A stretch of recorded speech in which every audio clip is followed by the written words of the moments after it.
জম্মুতলা station থেকে ধীরে ধীরে আমরা সবাই বেরিয়ে আসছি।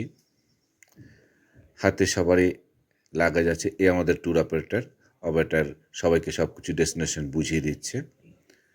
এই যে আমাদের সব সঙ্গী সাথীরা আছেন এখানে, এনাদের সাথে এখনও পরিচয় হয়নি, আর ধীরে ধীরে সবার সঙ্গে পরিচয় হবে, আমরা এক পরিবারভুক্ত হয়ে।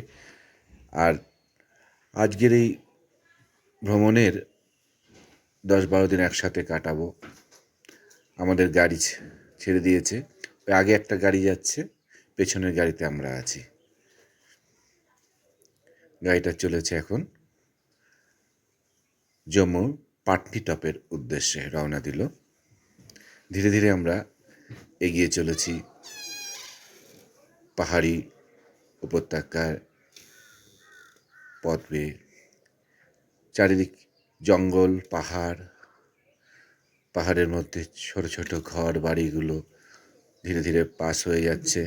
আমরা দেখতে পাচ্ছি সূর্য তখন পশ্চিম দিকে হেলে গেছে। দূর থেকে আমরা যেখানে ছিলাম বাস স্ট্যান্ডটা দেখা যাচ্ছে অনেক নিচে। আমরা তার মানে অনেকটাই উপরে উঠে চলে এসেছি।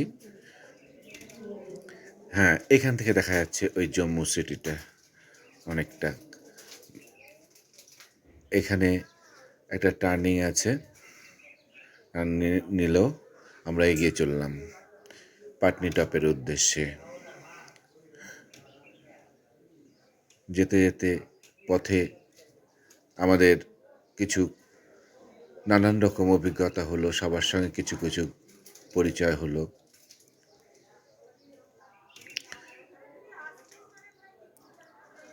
সুন্দর একটা আবহাওয়া। যত উপর দিকে উঠছি ঠান্ডাটা লাগছে। প্রথমে যখন নেমেছিলাম তখন তো খুবই গরম লাগছিল, প্রায় 28-29 ডিগ্রি টেম্পারেচার, কিন্তু এখন বেশ ঠান্ডা লাগছে, হাওয়াটাও বেশ লাগছে। গাড়ির জানলাগুলো খোলা আছে, বেশ কনকনে ঠান্ডা হাওয়া ঢুকছে। মনে হচ্ছে এখন একটু জ্যাকেট চাপিয়ে নিলে ভালো হয়। যাই হোক, আমাদের জ্যাকেট সঙ্গে ছিল না, তার জন্যে এখনই নিতে পারছিলাম না। এগিয়ে চলেছি, বেশ ঠান্ডা। এই নদীটা দেখা যাচ্ছে, নদীটা এখন মরা, কোনো জল নেই সেরকম, কিন্তু বর্ষায় এর তাণ্ডব থাকে বেশ ভালোই। এখানের এই পাহাড়ি নদীগুলোর এরকমই একটা ব্যাপার, বেশ গতিতে এগিয়ে চলেছে। দূর থেকে যে পাহাড়টা দেখা যাচ্ছে ওটাই নাকি পাটনিটপ। ওই পাহাড়ের উপরে আমাদের উঠতে হবে। ঘুরে ঘুরে ঘুরে ঘুরে বাসটা এগিয়ে চলেছে পাটনিটপের উদ্দেশ্যে। সূর্য আরও খানিকটা ঢলে গেছে। এই পথে এখানের অধিবাসীর সঙ্গে দেখা হয়ে গেল। নিরীহ মানুষ, সে চাইছে কিছু। হ্যাঁ, যাই হোক, সে চেয়েছে যখন, সে কিছু পেয়েছে।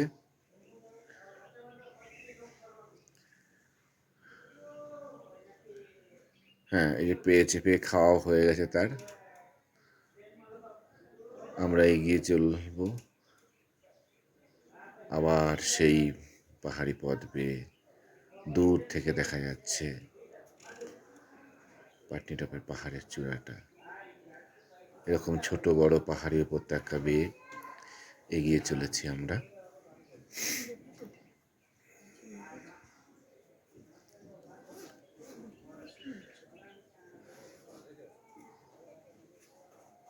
এরকম টানেল বেশ কয়েকটা আছে, এরকম বেশ দীর্ঘ দীর্ঘ টানেলও আছে। এই টানেলগুলোর ভেতর থেকে আমরা চললাম। টানেলগুলোর ভেতর দিয়ে যখন গাড়িটা যায়, সঁ করে কেমন একটা আওয়াজ হয়, ভাইব্রেশনের সাউন্ড। বেরিয়ে চলেছি।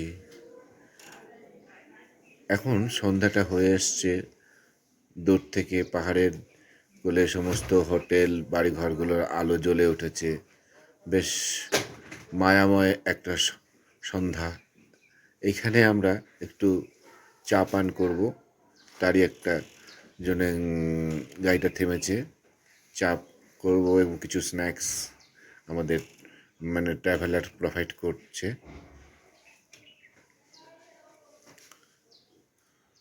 গাড়িগুলো যারা পাশ দিয়ে হু হু করে বেরিয়ে যাচ্ছে।